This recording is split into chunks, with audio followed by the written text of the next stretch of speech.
taken more than a few steps, a thunderous boom came from the sky, even though it was still clear. The ground shook, and kangaroos began fleeing with long jumps at rapid speed, while the desert filled with the sounds of birds crying overhead in the sky. "Paul, is it an earthquake?" asked Double R. "Don't know, Dr. Ray," replied Paul. As the thundering sound grew louder and more imminent, they both stopped and searched the skies for the source of the noise. Double R saw a ball of fire ripped through the sky and descended at rapid speed towards Earth, closer to Uluru Rock. "Meteorite!" yelled Double R. "Swish! Boom!"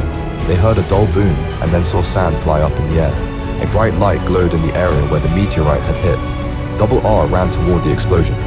The combined weight of his boots and backpack was taking its toll on the trail. The path on the left side was blocked by a rattlesnake.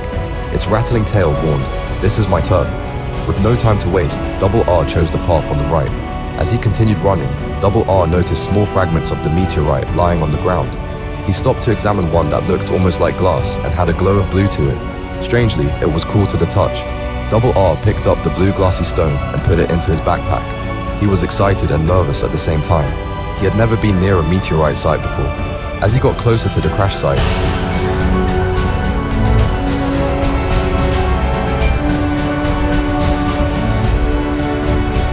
pieces of glowing blue stones, he spotted a particularly large piece about 100 yards from the path. Leaves crackled beneath his feet. Too late, he realized they concealed a pit to catch animals. The leaves gave way before he could find solid footing. He fell, and the world went black. As he drifted in and out of consciousness, Double R heard the sound of chants. He opened his eyes and, to his dismay, realized he was bound and propped up against a tree. It was dark by then, and the flickering fire illuminated a group of Aboriginal men. He groaned, realizing that his entire body hurt. 4 of the men holding blowpipes and spears ceased talking and moved toward him. Who were these people? Was he in a dream? To be continued.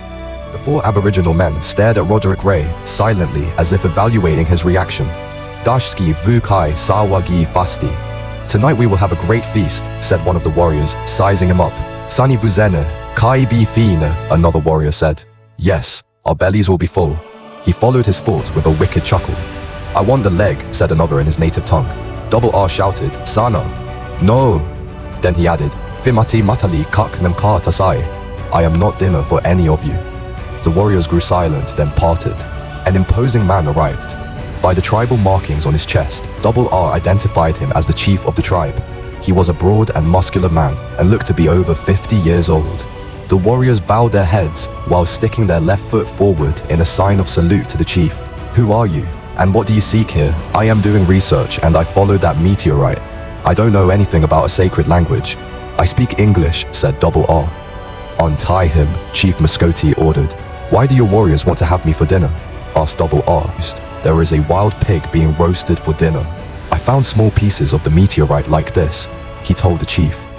"But when I touched this ancient-looking stone with the carvings, I got a jolt of electricity. Here I am now, talking to you in what is apparently your native tongue." As Double R gripped the stone in his right hand, he was overcome by strange visions. Eskimos in snow, fiery volcanoes, fierce warriors, golden-haired men swimming in the Atlantic, small men swinging through the jungle on vines, and red-haired men in kilts. Words came to him as the pictures flashed. Shaking his head to clear his visions, the chief said, "I can see your visions clearly. It was foretold to us that you would come." The chief reached out with both hands, now holding a calabash bowl with liquid in it. "Drink." Double R took the calabash. He drank, and within seconds, his sight returned to normal. Chief Muscoti put his right hand behind Double R's head. Follow us and be a part of the Grid Book series.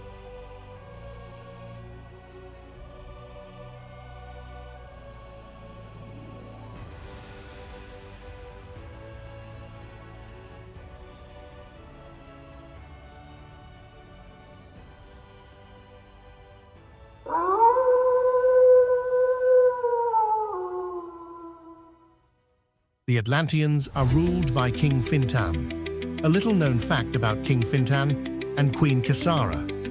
King Fintan has the powers of controlling the seas as well as summoning the creatures of the sea world to help in combat if needed. Queen Kisara possesses the power, when angry, to create storms, high waves, and tsunamis. They protect the grid over the oceans of the world. two younger merboys, Layden and Jambu, smiling and waving. How identical they were. He could only tell them apart by the different necklaces they wore, Alec thought in amazement. Jambu's necklace was carved orange coral in the shape of a trident, while Layden wore a golden coral trident. "This is Alec, my grandson," said Double R proudly. "Nice to know your genes have been passed on," said King Fintan with a chuckle.